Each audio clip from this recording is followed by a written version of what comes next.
for macroeconomics, we need to cover all the policies. If you look at the 8-mark question, we have evaluation in the 8-mark question as well. This discipline of spending 40 minutes for each component would mean you will still have some time left for revising or reading your answers, and that is also very important. Hi everyone, my name is Ali and I teach economics at Alt Academy. You must be wondering that exams are near and hardly 3 months left, and what's the best way to prepare for your exam and how to get that A or A star.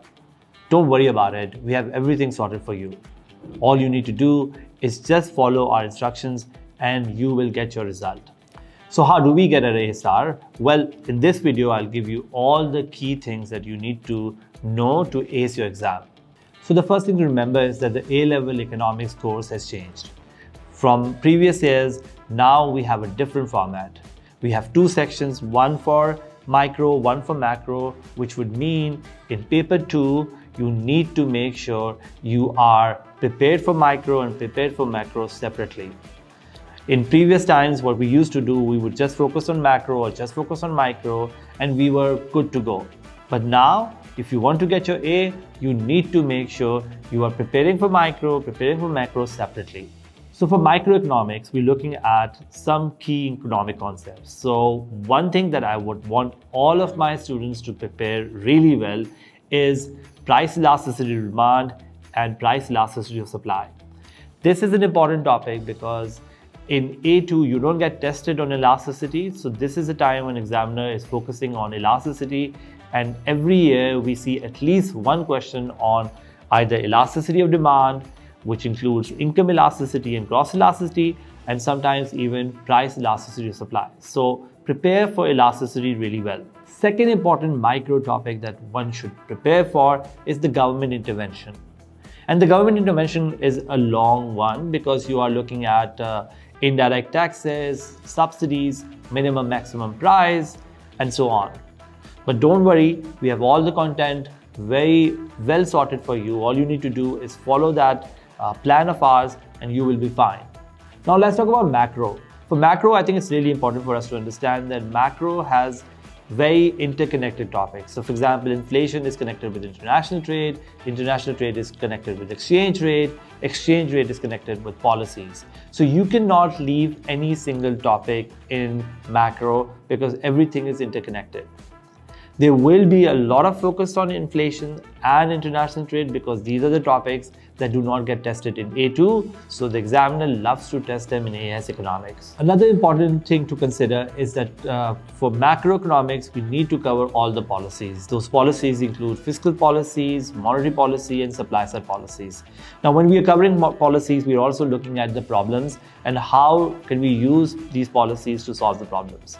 So make sure when you are covering, for example, international trade or inflation, you need to know the connection between those and the policies. Knowing how to attempt past papers is really important. And if you look at now the format has completely changed. So if you look at the 8-mark question, we have evaluation in the 8-mark question as well. So previously, if you look at, for example, 2019 question for micro or macro, you will realize that they never had evaluation in the 8-mark questions, but now you have evaluation even in the 8-mark questions, which means once you write your content, you are also supposed to give 2 points for evaluation.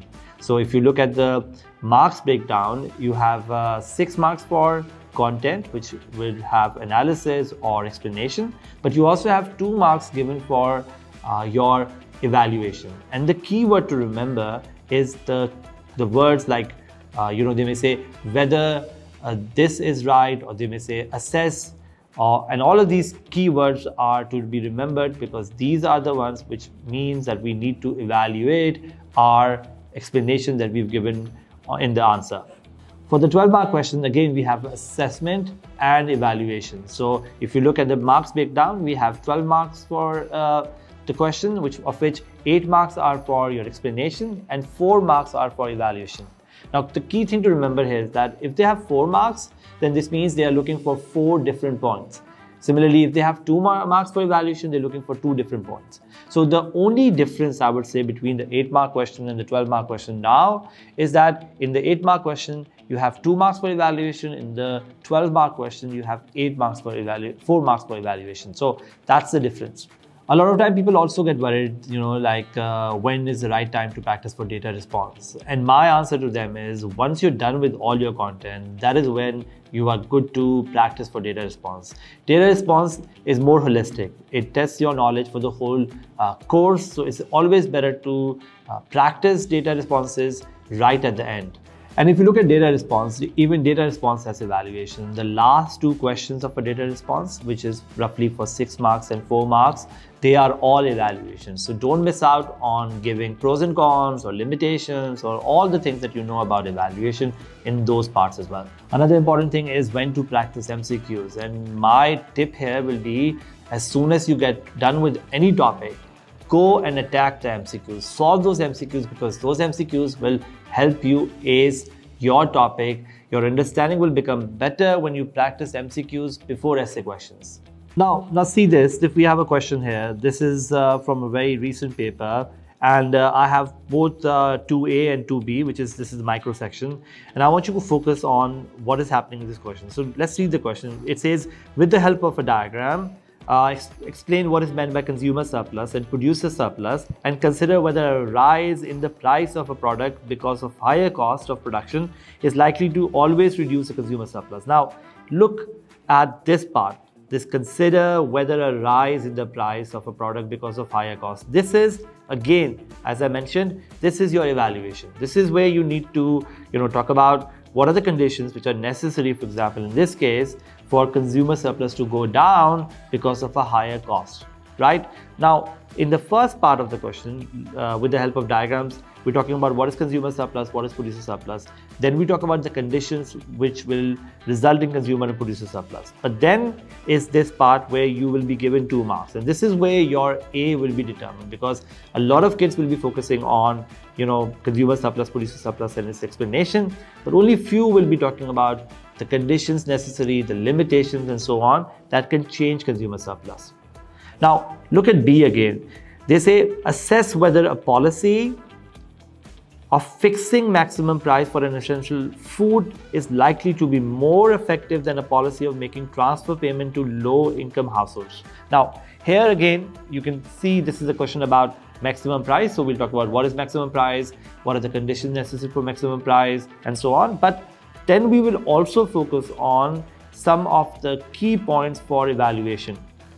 And for us, the evaluation will be, for example, if this question is given, we'll talk about, what is the conditions necessary to make sure the policy is effective.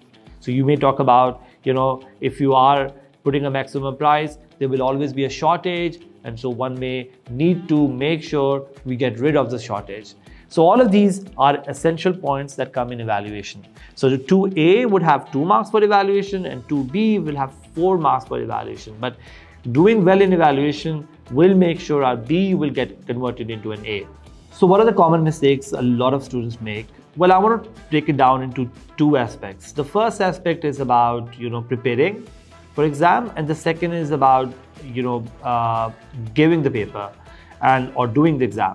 So the first part, which is about, where do we go wrong when we're preparing for our AS level economics, and my sort of experience of many years tell me that a lot of time we end up preparing for few topics really well and we ignore other topics.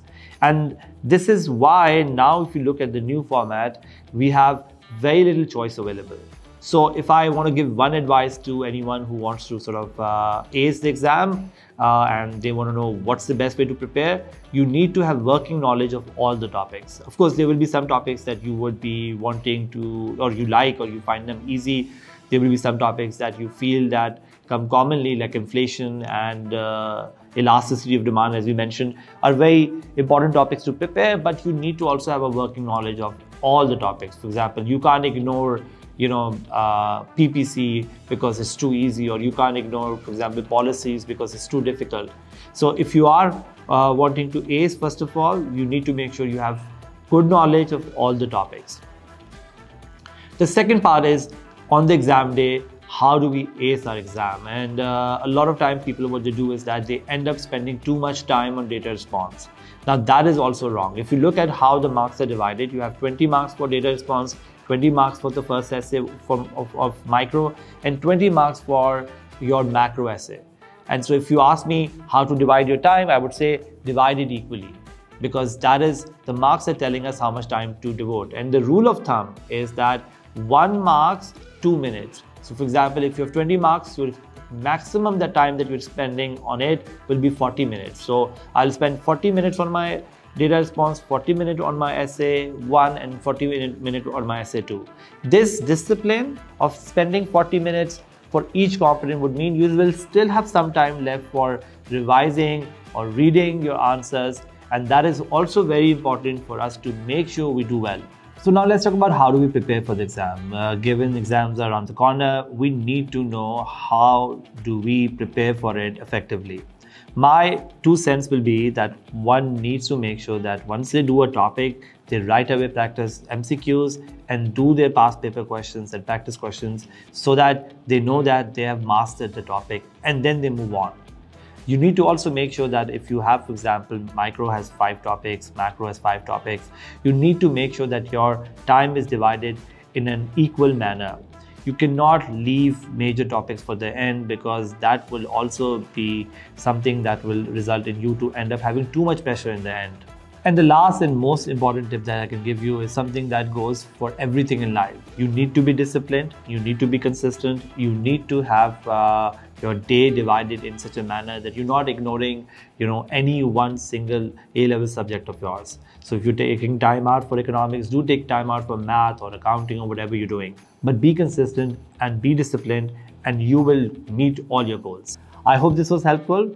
All the best for the exams. We are here to help you. Just reach out.